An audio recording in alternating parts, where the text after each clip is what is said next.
मोरङको सुन्दर प्राकृतिक गन्तव्य बासेचौरीमा अवस्थित सेउपाका होटल स्थानीय स्वाद, परिकार र पारिवारिक सहकार्यको उदाहरण बनेको छ।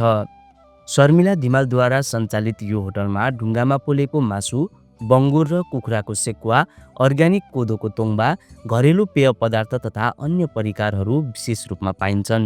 धिमालका अनुसार होटल सञ्चालन गरेको केही वर्षमै दैनिक 7,000 देखि 25,000 रुपैयाँ भन्दा माथिको कारोबार हुने गरेको छ। बासेचौरीमा देशका विभिन्न ठाउँबाट मानिसहरू वनभोजका लागि आउने गरेका छन्। उनीहरूको मुख्य आकर्षण यहाँको परम्परागत शैलीमा तयार पारिएको ढुङ्गामा पोलेको मासु हो। धिमाल परिवारका सदस्यहरू विदेशमा भए पनि शर्मिला धिमाल एक्लै होटल सञ्चालन गरिरहेकी छिन्। उनका 2 छोराहरू वैदेशिक रोजगारीमा छन् भने बुहारी घरमा रहेर जिम्मेवारी सम्हालिरहेकी छिन्। रिया धिमालले पनि एससीपछि ग्यापको समयमा ठुली आमालाई सहयोग गर्दै होटलको काम सघाइरहेकी छिन्। बासेचौरीमा अहिले सेउपाका जस्ता दर्जनभरि होटलहरू सञ्चालनमा छन्, जसले स्थानीय रोजगारी, पर्यटन र मौलिक संस्कृति प्रवर्धनमा उल्लेखनीय भूमिका खेलेका छन्। आज हामी तिनै सेउपाका होटलकी सञ्चालिका शर्मिला धिमालसँग केही कुराकानी गर्नेछौँ। नमस्कार, हजुरको शुभ नाम बताइदिनुहोस् न। शर्मिला धिमाल है। हामी आज बासेचौरीमा छौँ। बासेचौरीमा हजुरले यसरी व्यवसाय गर्न थाल्नु भएको कति भयो?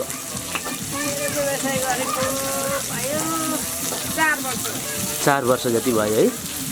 दैनिक जसो कतिको पर्यटकहरू आउनुहुन्छ अनि यहाँको परिकारहरू चाख्नुहुन्छ? हजुर, दिनमा कति जति चाहिँ व्यापार आम्दानी गर्न सकिँदो रहेछ? हजुर,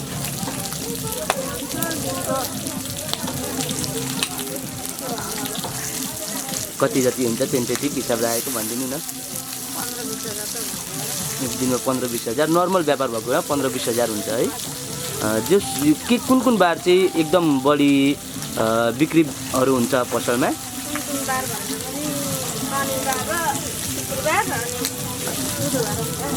शनिबार, शुक्रबार र बुधबार चाहिँ अलिक बढी ग्राहकहरू आउनुहुन्छ। यहाँ हाम्रो परिकार चाहिँ के छन् हाम्रो यो सेउपाका होटल है?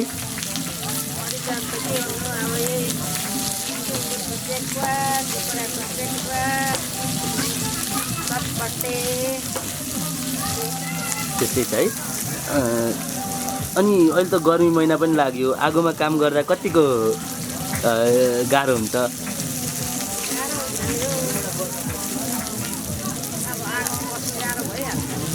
हाम्रो यो ठाउँमा चाहिँ कुन ठाउँबाट आउनुहुन्छ यो सेकुवाहरू खानका लागि, ढुङ्गामा पोलेको मासु खानका लागि?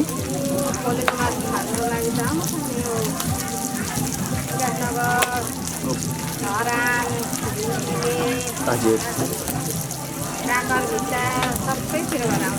भनेपछि आन्तरिकदेखि लिएर बाह्य सबै, मतलब स्थानीय क्षेत्रदेखि लिएर बाहिर क्षेत्रको महानुभावहरू पनि आउनुहुन्छ कि मासु पाक्न लाग्यो हो? लगभग 1 केजी मासु पकाउनलाई कति टाइम लाग्छ?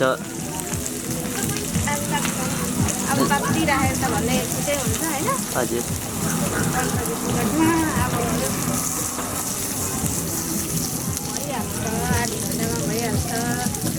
अनि जस्तै यो अहिले यो व्यवस्थापन समिति पनि छ, व्यवस्थापन समितिलाई चाहिँ कति बुझाउनु पर्छ हजुरहरूले? दैनिक हुन्छ कि महिनामा हुन्छ?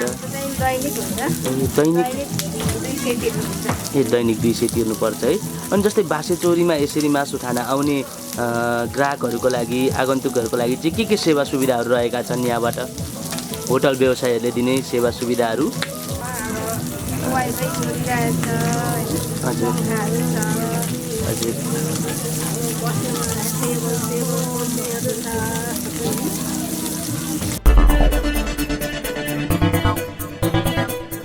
पथरी अपडेट।